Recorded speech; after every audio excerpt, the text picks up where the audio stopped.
par rapport en effet à l'actuel président de la République qui avait promis un plan Marshall et ces banlieues qui n'ont rien vu venir et qui sont dans une situation de désespérance profonde, je voudrais dire ceci. Parce que ces banlieues se sont levées dans la campagne présidentielle de 2007. Elles sont venues voter massivement pour la candidate de la gauche.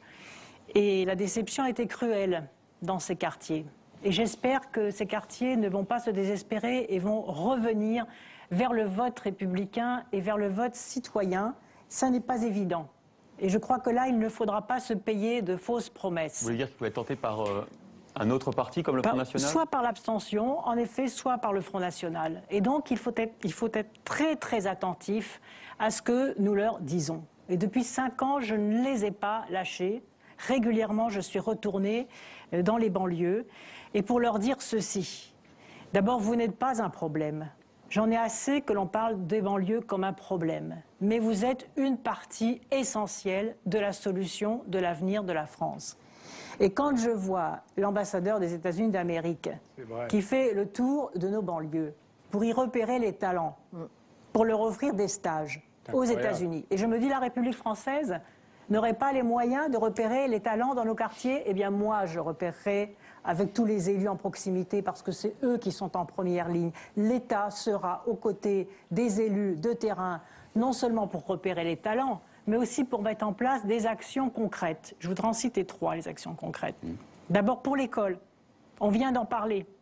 Et le délitement scolaire est quelque chose de très profond dans les quartiers, parce que c'est un métier très difficile. Je veux revaloriser le métier d'enseignant dans les quartiers et pour les enfants, mettre en place des internats scolaires de proximité pour épauler les parents, notamment les mères seules, sans les disqualifier.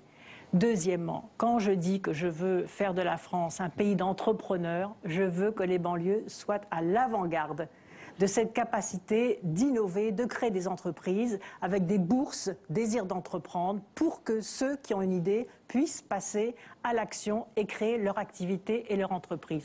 Et troisièmement, je termine cela. Lorsque je dis que la France sera la première puissance écologique d'Europe, je veux que les quartiers populaires soient à l'avant-garde de ce combat avec des chantiers considérables que nous pouvons lancer pour résorber le chômage des jeunes, sur l'isolation des logements, sur les énergies renouvelables, sur les déplacements propres dans les quartiers. Et si là, on arrive à retourner les choses, c'est-à-dire à se dire on va trouver dans les banlieues l'excellence de ce que l'on peut faire, à ce moment-là, je crois que nous réussirons à relever ce défi.